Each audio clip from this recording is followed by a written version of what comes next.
大家好，我是夏东豪。今天我们来了解一下什么是谈判的逆商技巧跟心法。比如说夏老师，就谈判就谈判，为什么会加个逆商两个字？那其实呢，谈判的技巧有很多种。OK， 那技巧的层面上，可能不同老师有不同的说法，大同小异。但是逆商的心法最重要的是，注意最重要的是，就是你谈判的后面，你是怎样的一个心态？你是怕生意谈不成，你是个乞求者吗？还是永远是怎样？我是个王者 ，OK， 我永远认为他是想跟我谈生意，我永远认为是他想做成生意，这就是一个逆商的心法。我不知道各位了不了解，就是所谓的磁场跟气场，就是谈判之中虽然有很多的技巧，但是有一种东西是无形的，叫做磁场跟气场，它是可以感应的。所以如果今天你表面上我们叫做套路等一下会教你很多，你套路用的再多，但你这个能量场不对，你的磁场不对，人家是感应得到。所以当你是一个祈求者的时候，有的时候你套路用了他还是觉得你是在下，他是高高在上，因为你是个祈求者这个时候你要用很多的套路才能翻回来。但如果今天你本身的能量场就是怎样，我觉得我很有价值，能量场放出就不一样。我觉得呢，我是最棒的我不卖东西，我卖的是我的价值。对，今天不是我要跟你卖东西，是你要跟我买东西。今天不是我卖你，不是我需要你，是你需要我。注意，这是个信念，这是个气场。你要有这样的气场出去，再去谈接下来我所教的一些方法，这才是最重要的。这是一个最大的不同，就是在谈判之前，你要有一个王者的能量场，一个非常自信肯定。我今天不是去卖，我是用勾引的，我是用一些技巧的我是为了成就对方的，我在帮你，我不是祈求你，我说的一切都是为了成就彼此，能成就最好。如果今天失败 ，OK， 没问题，这是你的损失。注意，这是个心态，你不是真的嘴巴讲都是你的损失，人家会说你神经病，对吧？就是好吧，我这么棒，我这么好，你不选择，好吧？那你一定有你的烦恼，你一定有你的想法，或者我们不是在一个同频的世界的人你就让他走。注意，他走了，只要你的能量场不掉下去，你会吸引一个对的客户来。因为他走了，或许他这个频率真的跟不上你，你也不要去勉强，你不要浪费很大的精力去跟一个不同频的人去谈判跟聊天。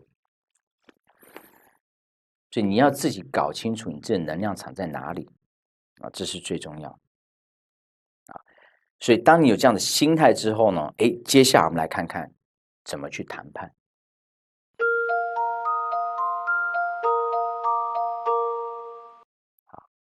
那首先谈判的心法是什么呢？第一个就是这心法过程是过程，心法就最终最高的目的是第一个，你要让对方认为自己占了便宜，就是等一下我会说怎么去让对方占了便宜，就是你不要认为让对方就是很努力的砍或干嘛，最后你让对方说他所得到的他自己努力得来的，他没有占任何便宜的话，那只是不是一个最成功的谈判。最重要的是谈到这个价钱，你要让或许说问题是我很亏啊，对吧？注意听好，当你说你很亏，那不就代表他占了你便宜吗？对不对？对啊，我很亏就占便宜对。那既然他占便宜，你就要让他开心啊。但有些人说，问题是我很亏啊，我当然不高兴。注意，你要么除非你不做这笔买卖，就要么我不做了，我给你撕破脸。今天你既然做了，对吧？那你吃亏了，你也不要一副晚娘的面孔，说好吧，卖给你看，我知道我亏多少。不是的，你都已经亏了，你就顺水推舟，让他感觉他占了便宜，对吧？让他高兴，不要把自己的难过压力加在他身上。就事实已经成事实了，听懂没有？就除非你不要做，不然事实已经成事实，你吃亏也是事实。那你就把吃亏什么苦瓜脸不要再给对方，就让他开心，让他觉得他占到便宜，不就好了？第二点就让对方认为他自己赢了这跟第一点是很像，你就认为他赢了，好，那这就不一定了，因为有的时候事实上是你赢了，对吧？比方说你今天设定好比如说你卖5万东西，你设定好你想卖他3万，对吧？但你开5万，就谈，他谈到3万5，他觉得他赢了，对吧？但事实上你赢了，因为你心里已经设定好，你本来是要卖他3万的，但你用一些技巧，你开到5万，最后呢3万5成交，他以为他赚了1万，事实上你赚了5000，但你不能让他知道，对，你要让他觉得他赚第三个，你要让客户觉得你帮客户做了很多事情，这点很重要，就是有个客户说：“哎呀，我在讲的谈判，大部分是指钱钱的上面 ，OK， 或者是服务的东西不管是钱服务东西，你不要一开始就答应，就说哦好，不是的，你有人说 OK， 我帮你问问看吧，哪怕你今天挂了电话，你没事干，你上网，对吧？然后呢，过一下再打电话说 OK 好。”我刚才帮你问过了，帮他跟你跑腿过，帮他实在不行，这个价钱不行，或者说我帮你 OK 好，那我这个是可以给你优惠的。就是不管怎么样，你要让客户感觉你为他做了很多事情，而你为他做了很多事情，对，人是有情义情感的嘛，你做的事情，他的谈判空间就会小一点，就他更会愿意为你让步，因为你为他做了事情。所以有的时候你不要急着很快。当然有些人喜欢雷厉风行，注意我并不反对雷厉风行的人就你可以雷厉风行，但是我要教你一个人性的道理，就是一个再雷厉风行的人，只要你帮他做事，他还是会感谢你，这是人性嘛。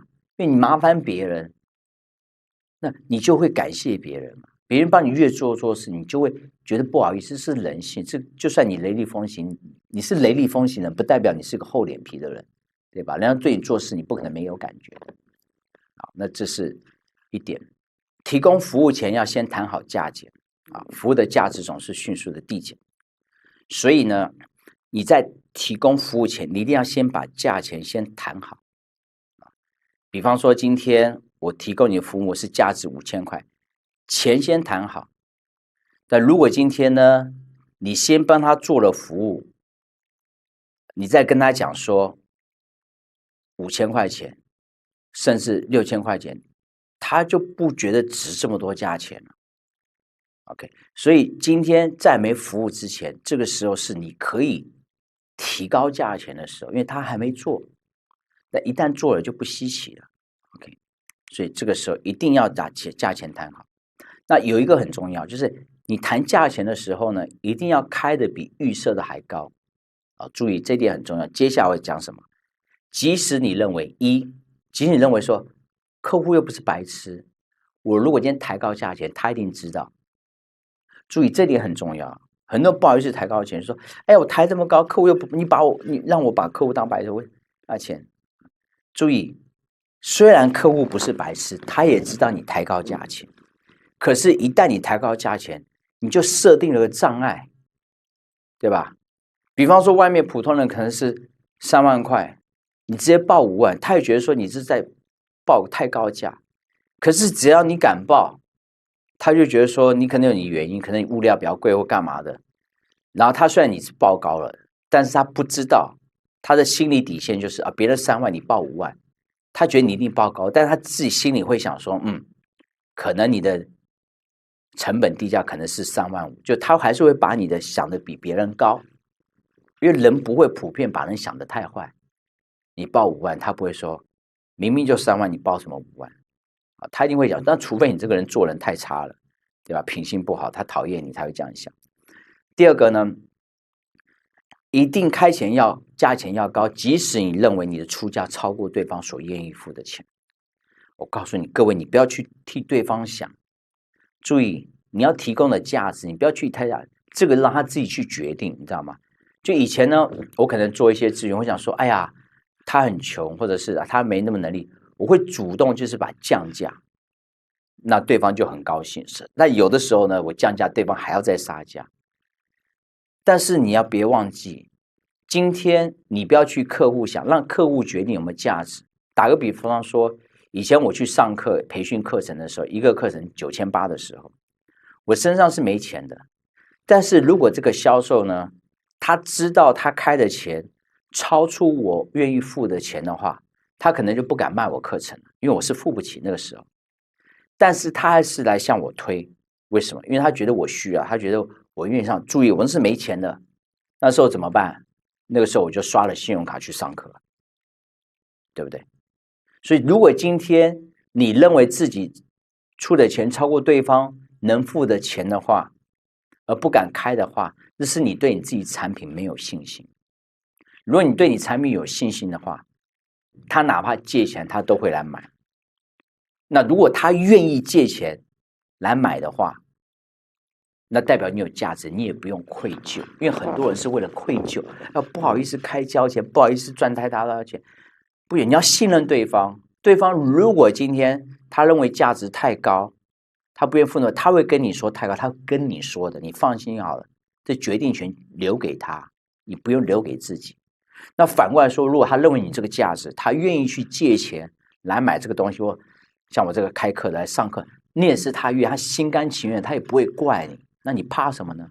所以决定权留给对方，你只要做你该做的事情，开高价就好。好，第三个，价钱一定要开的比预设的高，即使你认为对方很省，是一样的道理。啊，你不知道它的价值在哪。第四个，即使对方不感兴趣，你也要开价开得高。啊，注意以上这4点，即使对方都有问题，你还是得开价开得高，这是一个基本的谈判技巧。各位，其实谈判很简单，你知道为什么呢？谈判就是一些心法，一些技巧，你就照说照做就对了。你只要说就做，它就一定有效果。然后你就根据效果去见招拆招就没了。就是你永远就是把谈判当做一个流程好，你只要使用这个流程就可以了。你不要去担心啊，会不会成功干嘛？太纠结没有，就是有一些技巧你就使用，就一定有自己的效果出来。然后用过来，你就会觉得谈判是件很轻松的事情，一定会达到你要的效果啊！我不敢说100%，那可能50%，但是你不使用的话，你就会永远就是没有你预想到的效果啊。第二个，越不认识对方，你开的价钱要越高，为什么？我说，不认识，对啊，因为认识，说实在的，认识的话。你也尽量开高啊，但是认识会有2个问题：一，你自己不好意思，因为你认识跟你朋友，你不好意思开高；二，你可能会考虑对方的想法，就是你刚认识，你开太高，可能人家会对着你觉得你这个人不够义气或干嘛，那对人肯定有负面的影响。那你这样想是情有可原。但是如果不认识，你就不用怕，因为你们不认识嘛。你也不用在乎自己的面子或干嘛，因为他根本不了解你，你就在商言商，反正就是钱先开高。那开高的目的是为什么？可以争取谈判的空间，因为价钱一旦开出去的时候呢，你只能往下掉，你不可能往上爬，所以你开的越高呢，它往下掉的幅度空间就可以越大嘛。那如果你就可以谈得越久，或者是说今天你掉的幅度越大，就越显你的诚意嘛。注意，你要知道人性，人性是什么？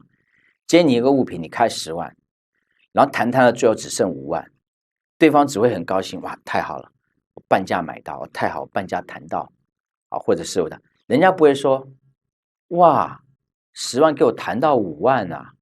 哇，那你原来你也太夸张，你原来是斩多凶啊！好的，人家不会这样子说的，人家只会觉得说哇，当然我说的这个10万多万是指我讲师这种课程的费用啊，不是指实体啊，实体你说这个4000块的电脑，你不可能砍到2000块，对吧？但是如果今天你让他砍到很多的话啊，他就会觉得怎么讲，你的诚意很大。第二个很重要哦，就是你敢开高价，搞不好对方是接受的，因为你永远不知道哪天会走，这是真的。在我的经验，太多的经验，就是有时候价钱一开出去，我就开一个标准的定价，因为我都有市场定价嘛。通常都是我市场报价，一定是报定价出去，但对方通常都会砍价，然后就开始谈判，9折、8折、6折、7折，就谈到一个就谈定一个价位。但是我真的遇过有那种价钱谈出去1毛钱都不砍，有，真的有。OK， 所以虽然这个几率很小 ，OK， 但是总是会遇上。那如果遇上，你说你能放弃这个机会吗？啊，不要放弃这个机会 ，OK， 因为谈判来的利润是纯利润，好，它是没有成本的，因为是多谈出来的。那因为本来是没有的嘛，你多省了500块，跟多赚500，这个都是净利，因为本来是没有，如果没透过谈判就是个价钱，因为你谈了一下，多了500，谈了一下省了500，这个是等于是净利润你赚到的嘛。好，第三个，开价高的原因是你可以提高你的价值感。好，注意价值感很重要，对吧？我今天开3万，我价值就是3万，哪怕最后我卖你15000，但是我开15000，哪怕最后我谈不下，我还是卖你15000，啊，100%啊，谈判上很厉害的，我开1万还是卖15000，但是问题是人家给你给人家价值观就只有15000，因为你开价就是15000，所以开价高可以提高你的价值感。第四个是避免僵局 ，OK， 如果你一开始开的低，再下就没了，这点很重要啊，因为有些人的心态好啊，看你是朋友干嘛，一下子给你开，我在讲，你一定要了解人，就是有些人就忍不住，就是就算是你的朋友，或者是你想赚钱，你有心，比如1000块，你想成本价500，就算你想卖他500，你也不要一次讲500，你一定要说700，比如别人你都开850，他特别好，你也要慢慢讲，你要从850先谈个750，看看他的反应 ，OK， 如果今天就算你想卖到500，你也不要一次弄到500，因为你说到500，他可能还想再砍你，他说450，你就觉得很受伤，我已经给你最低了，对吧？然后你就不能砍，他会觉得你怎么那么硬第二个呢，如果你说700，他也想砍，那这时候你有个余地，可以让他慢慢砍到500，而且呢，砍个2次，说实在的，有些人就喜欢砍价的过程，他也觉得蛮爽的，你就满足他的这种砍价的心态吧。第五个，开价越高呢，才能创造买家是赢家的氛围。就是说我刚才说，谈判最大的成功就是谈判完之后，还让对方觉得他是赢家，是最厉害的。所以，如果你今天开价很高，那最后卖的一定是低嘛，因为开价高嘛。那如果卖价一定是比这个低的话，最后的结果一定是让对方感觉他是赢家嘛，那就是成功了嘛。好，但是呢，输家是怎样？输家会认为说，哎呀，我今天如果开价太高，我连谈判的机会都没有。好，那这个是一种不是谈判高手 ，OK。好，谈判高手是你都已经面对面了。好，今天注意，谈判高手是指面对面叫谈判，不是营销，不是说今天你在广告上打个特价高价，那的确没错，你打个特高价，可能人家连问都没问。但我说的谈判是只限于人与人之间的谈判的时候，人都在这里了，你就不要怕。好，那接下来谈判的还有哪些心法？第一个叫做夹心法，就是利用夹心来算出价差啊？为什么？因为人的心里都有个公平原则啊。比方说，今天你想卖50000块钱，对吧？那你就要想想看，那你可能要开7万，那他可能会说4万，那7加4万的中间价是什么呢？11万，就是5万5。OK， 你就提个5万5，他会觉得是公平的，因为他觉得说你退那么半，我退那么多，然后这种公平的原则就很容易达到你要的目标。但是你要算一算，因为这个公平的原则，比方说他今天他只愿意出3万，然后你想卖到4万，那你开价一定要开到5万，好，因为公平的原则在这里。但是有个问题是，公平原则不止一次啊，对吧？他愿意出3，你如果开目标是4万，但不会到4万的，因为你看你提5万，他可能会是4万，那你可能说4万5，他可能说4万2500，所以可能会来回个2次啊，但是做落太差嘛，这是第一点。第二点呢，根据公平原则，你也可以看到对方的底价，为什么？因为如果今天你开3万，他开5万，然后他说4万的时候，就代表说3万到4万这中间呢，他都允许的，其实这范围都可以，所以他可以公平原则，他可以很公平，就是说他可以退这么多，好，4万他可以退5000块，但是你说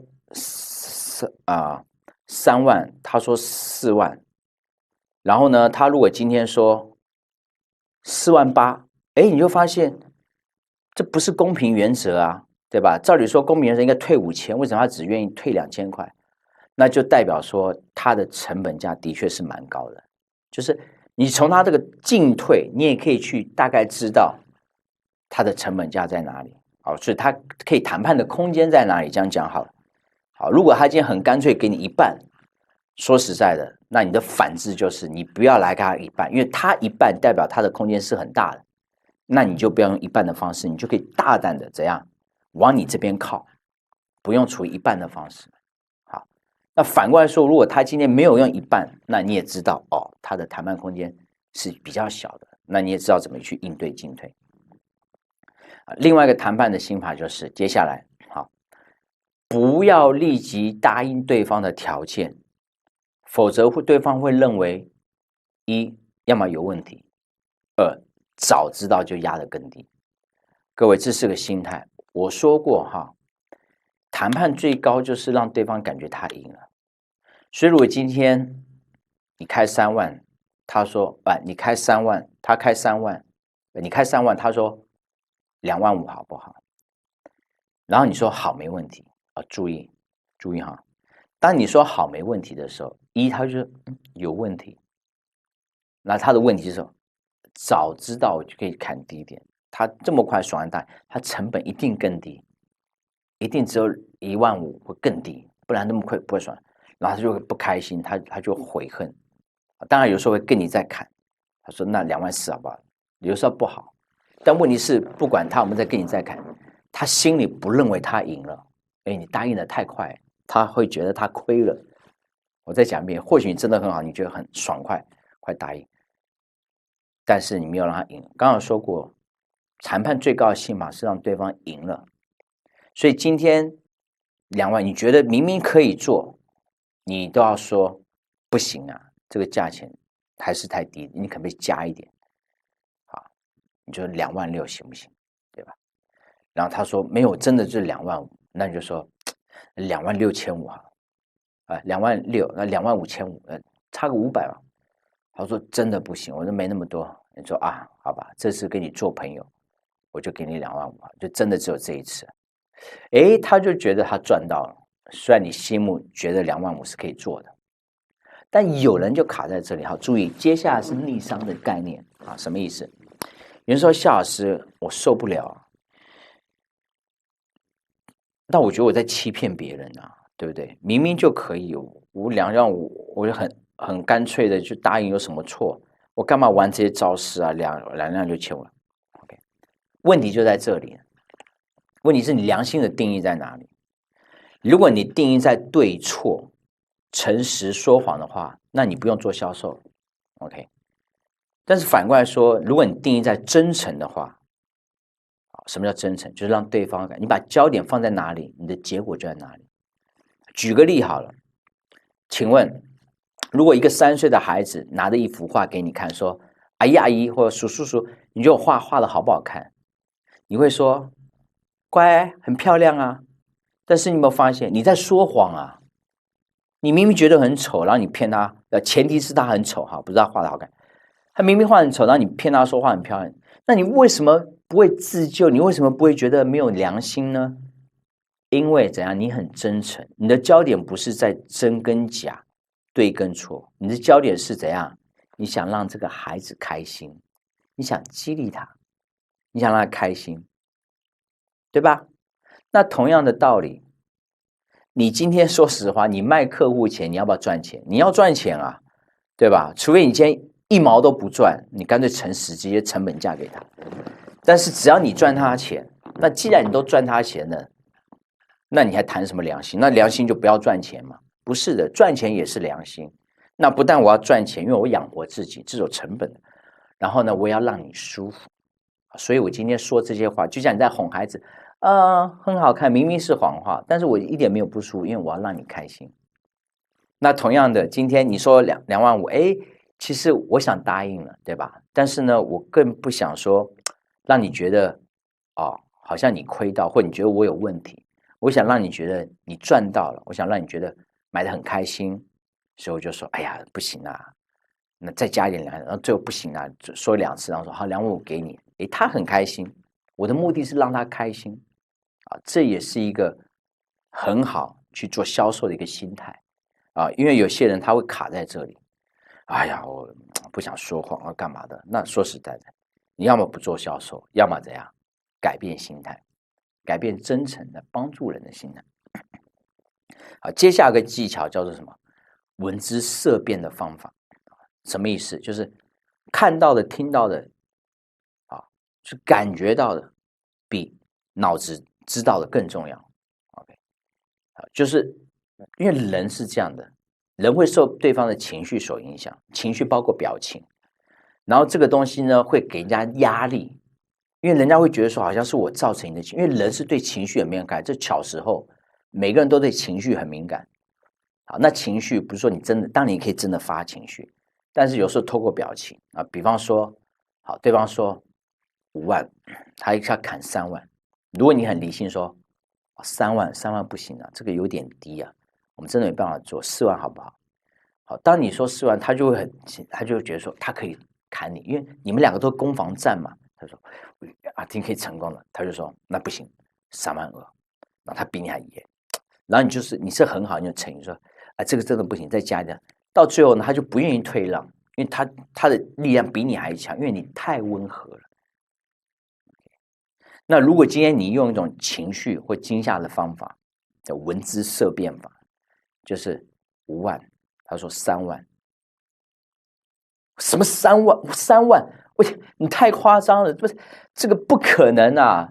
你这个太低了，你知道吗？我从来没有这么低，你这样子，你像我们是没办法做，你这个真的是注意，当你这样讲的时候，人家就觉得说，哎呦，好像是我的错一样，因为人家情绪是可以给人带来压力的，知道吧？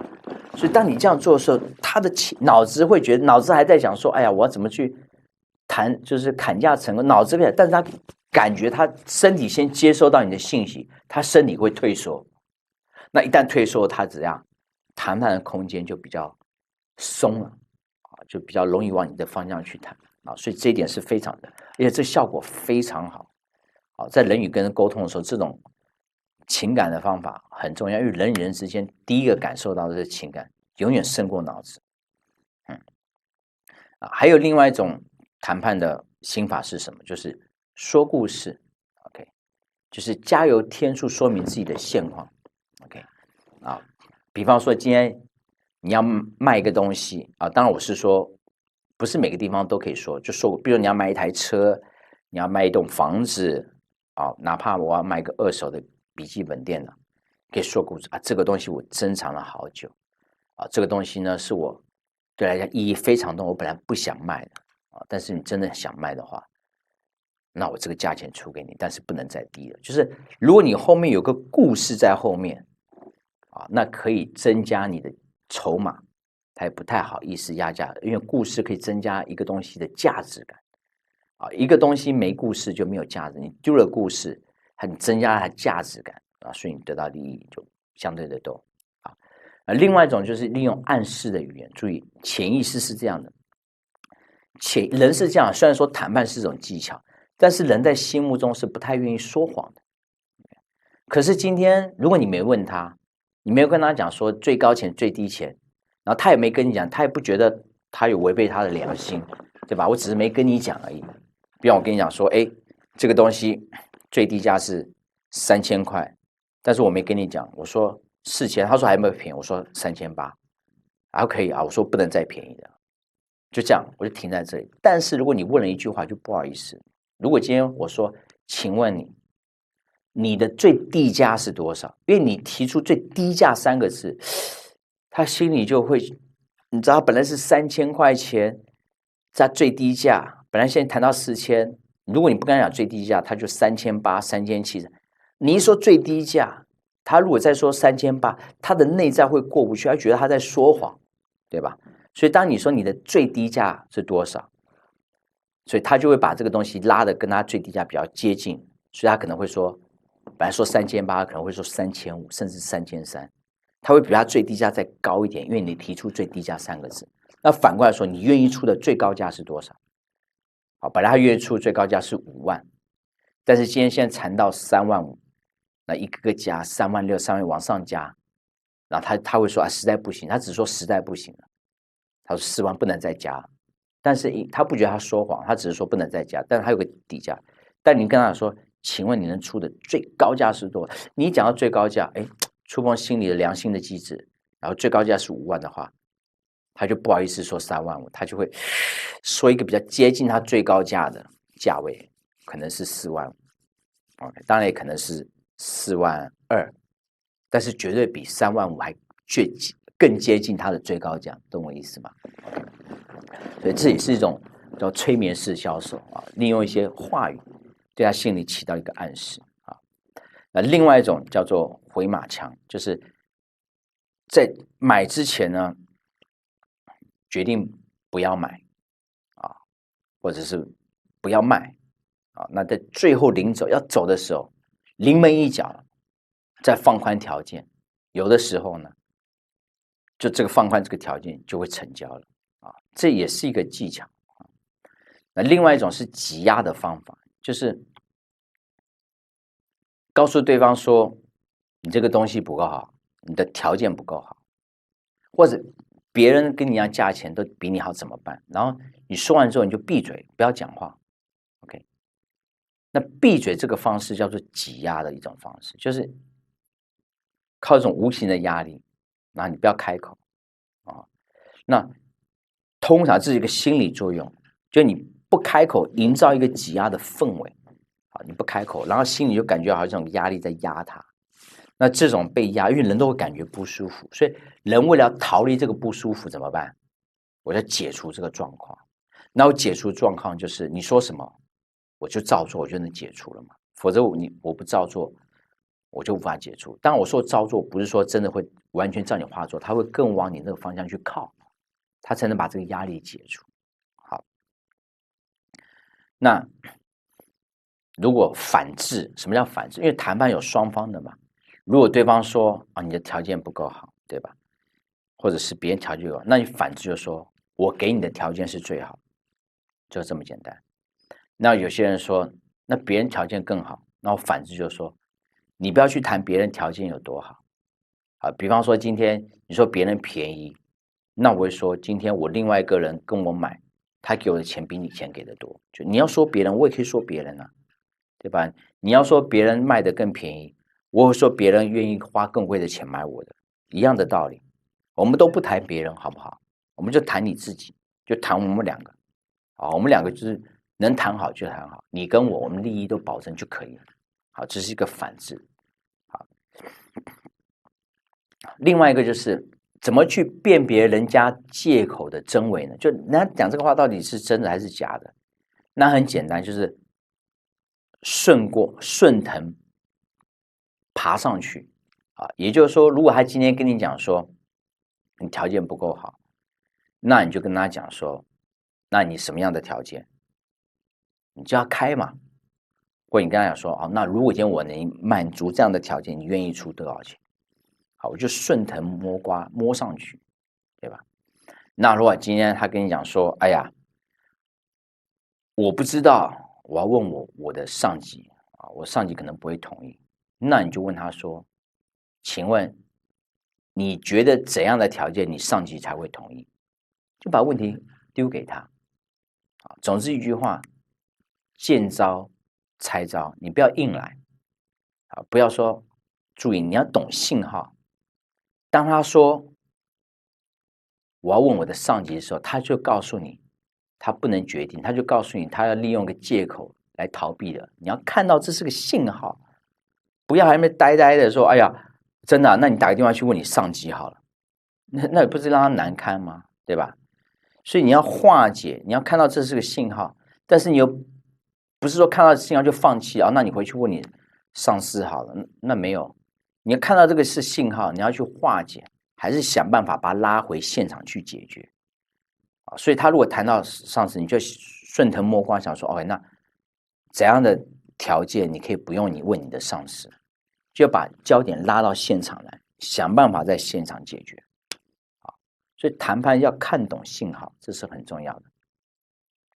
还有在谈判的过程中，很重要的就是说，当客户提出要求的时候，你自己要趁机提出个要求。有些人说：“哎呀，做人要诚信吗？对吧？今天他提出要求，我干嘛要提？我满足他，他不是更舒服吗？”啊，这点也没错。比如他提出要求，我满足了，那他是不是跟别的客户来讲竞争力更强？因为我能满足他的要求，别的客户不行，对吧？那不是这样的。OK， 虽然说这样点没错，但是呢，注意谈判就是永远不要吝啬开口，就永远不要吝啬开口啊，不管是多要还多给，不要吝啬，因为你开了口，你可能又得到，而你得到之后，你可能事后如果你不要，你也可以当做恩惠给返回去啊。但你多要就多得啊，但如果你能要到自己得到也可以，对吧？所以如果今天对方能当场得到好处啊，比方说像我们是做卖一些课程的，如果你现场买的话，对吧？那我就可以现场优惠，就是你想要优惠价钱，那你就要当下怎么样付钱啊？你想要更便宜的钱，你想要更便宜，对啊，你提出，那我也提出要求，那你要么就当场付费啊。那你想要再便宜啊，那我就是你就买多量，我就给你便宜。总之你提一点，我提一点，那再相互得益啊，这点是很重要的。但是如果他今天所求无度的话，你一定要停止啊，你一定要停止。好，这时候已经不是谈判高手了。如果他说什么就答应什么的话，你已经是谈判低手了。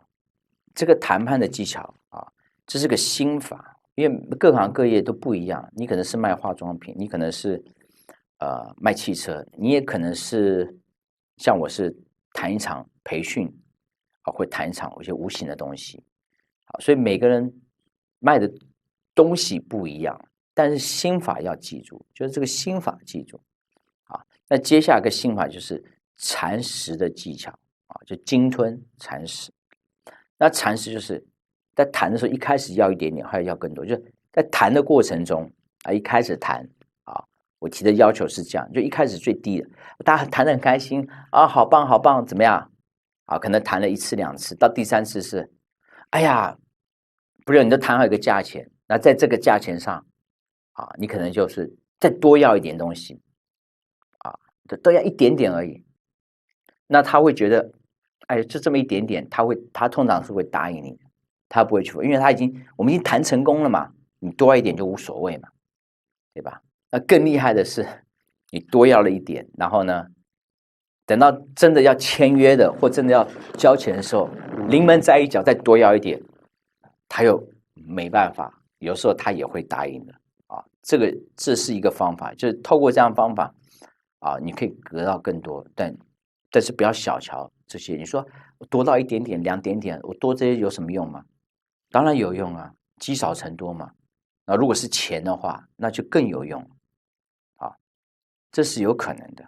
好，就像以前啊，我们去谈生意或干嘛，比如已经谈好了5000块钱场地，什么都谈好了啊，最后呢临门，但只剩约都只剩约还没签，但前期什么都谈好，课纲什么都给了，对吧？最后讲说，哎呀，这个还少了一些车马费，这样你再加一点好，啊，比如说5万再加5200块，因为前面都谈很好了，那后面再加一点，对方居然也答应了，好，那就成功了。当然，我们也遇过那种你最后多要一点点，他还是不给的，也有，都有。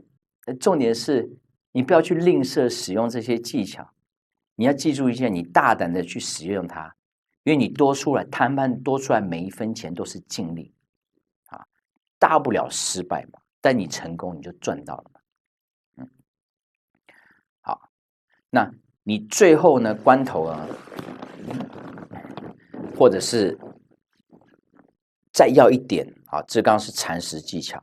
但是反过来说，今天如果对方在最后给你要一点的时候啊，你不愿意改的话，那你就把权利推出去啊，就是这个无法权利。